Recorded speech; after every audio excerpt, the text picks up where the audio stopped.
driving down the expressway here in Shanghai. Gonna visit somewhere fun. I'll show you when we get there. It's bumpy. Wow, that was annoyingly bumpy. Well, I'll show you more once we get there.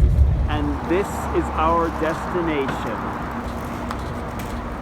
the China Pavilion. This was built in 2010 as part of the 2010 World Expo in Shanghai. It's the only pavilion that remains from that expo. And today it's an art museum. Here's a slightly better look at the pavilion.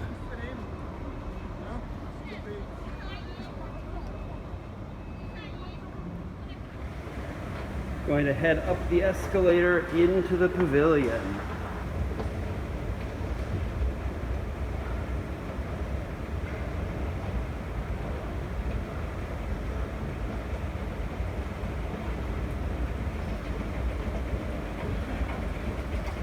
Oh, that was fast, right?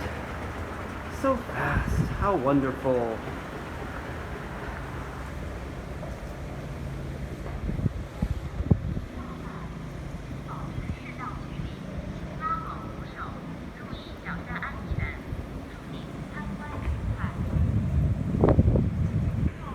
Oh, guess it wasn't so fast.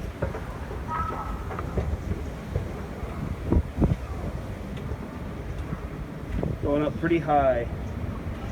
This might not be a great place if you're afraid of heights, because you can definitely see from here that you're pretty high up. I have people in my family, I don't know if they would handle this too great.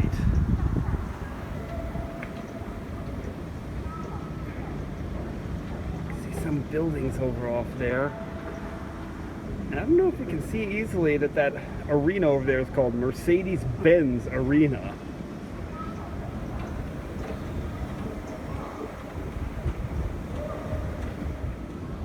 Here's the other escalator coming up the other side, coming down, excuse me, the other side.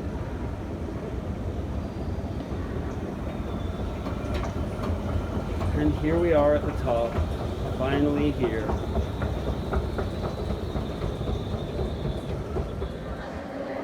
Bad artwork here.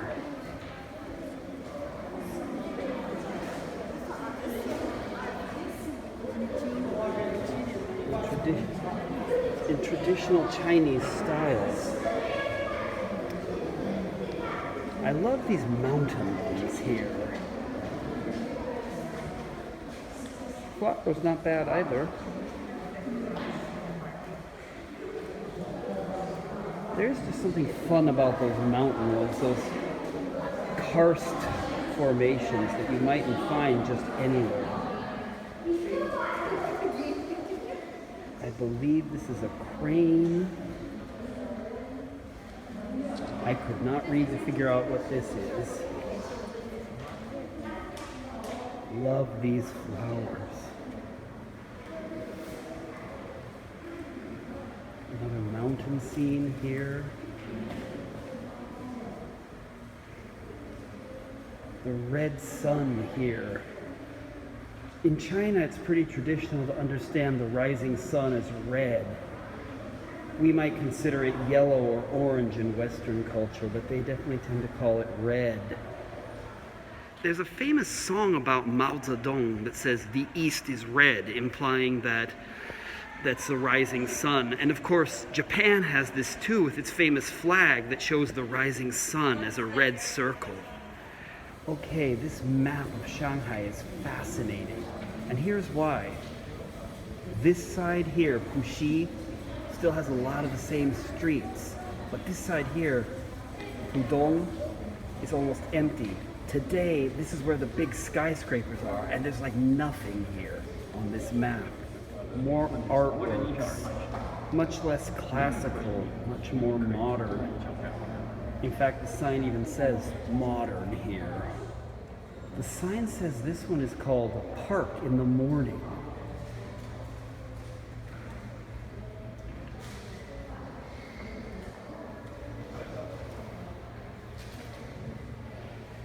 This one's perhaps a little easier to understand.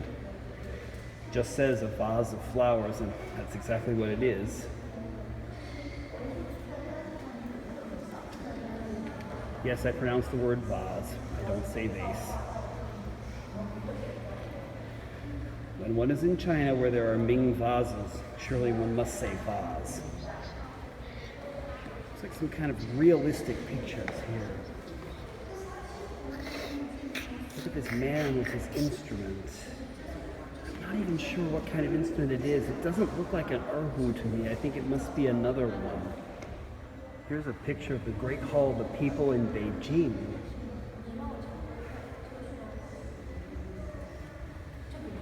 And this is the Huangpu River here in Shanghai.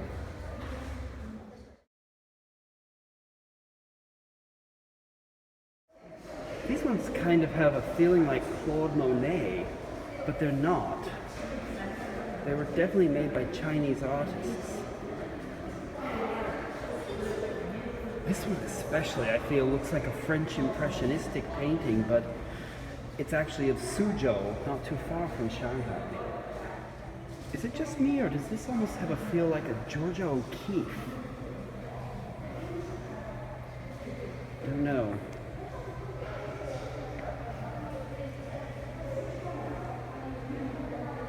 I'm not even sure what to think of these portraits of girls.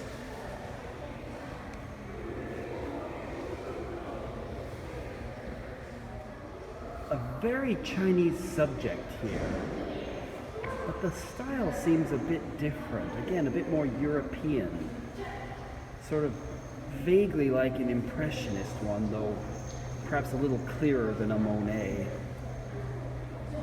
Perhaps a little bit more Cézanne. It's been a while since I've looked at any Monet or Cézanne, so I could be totally off on all these styles I'm trying to place.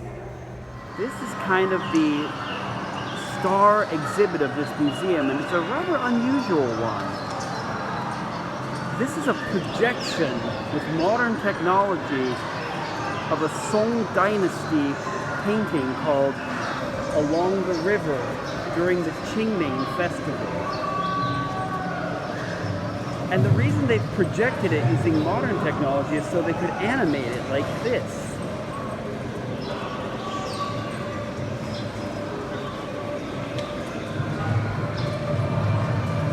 Very interesting idea.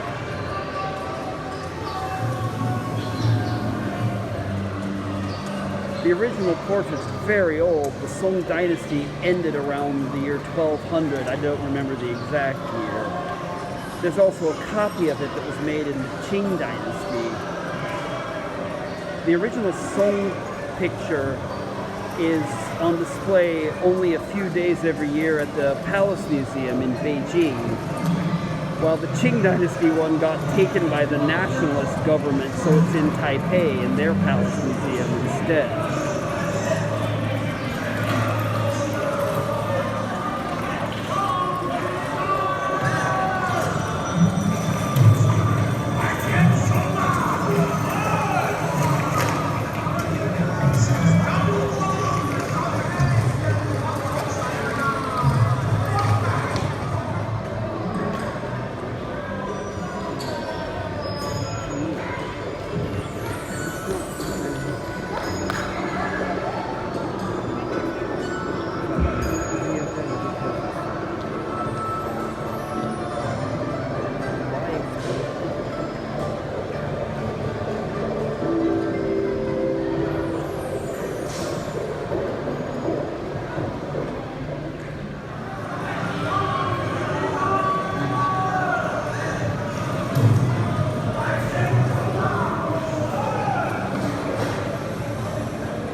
Camels coming in. Are those traders from along the Silk Road? That's my best guess anyway.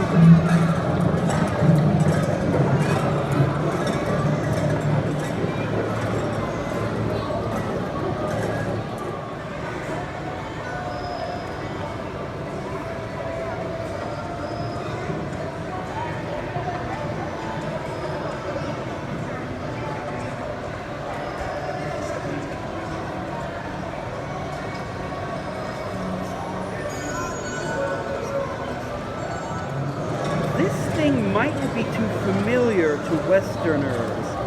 So I'll just tell you, this is a city gate. Back when these cities had walls, they would have gates like this, and you need to go inside to get into the city. More artworks here. It's a lot more modern, abstract.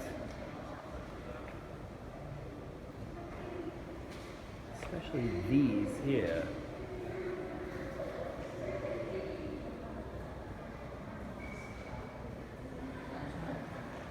These are perhaps a bit less abstract. That one's pretty abstract.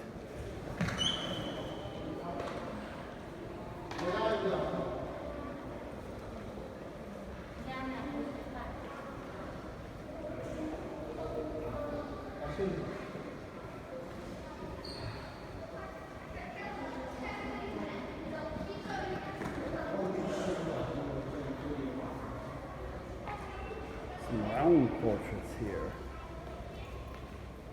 The building here looks quite Tibetan, which I think is quite interesting.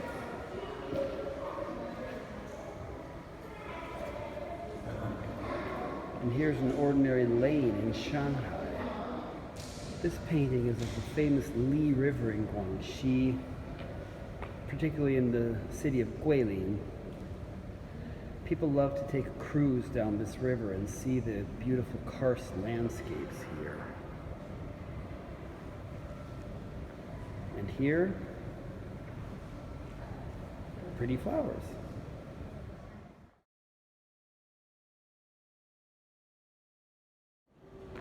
More fairly traditional Chinese paintings here.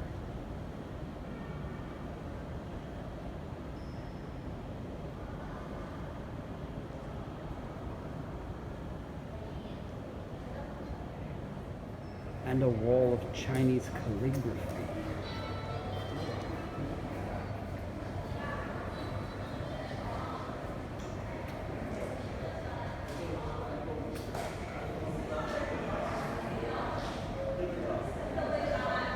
Some very different styles here of calligraphy. Get a little closer just so we can see this one a bit since it's so small.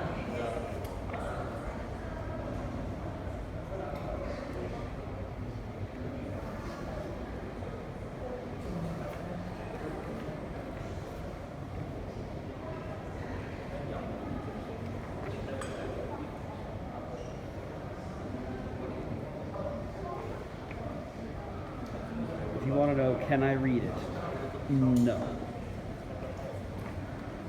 For one thing, the calligraphy itself is hard to read. For another thing, I'm not that good at reading Chinese. And for yet another thing, a lot of this is written in classical Chinese, not modern Chinese. And that's very hard to read, even for a native speaker. And here we go, back down to the down escalator.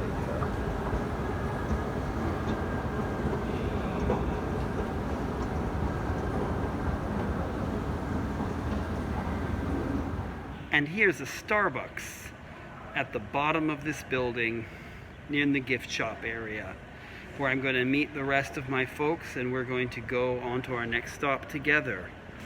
I hope you enjoyed this tour of this China Art Museum at the China Pavilion here in Shanghai.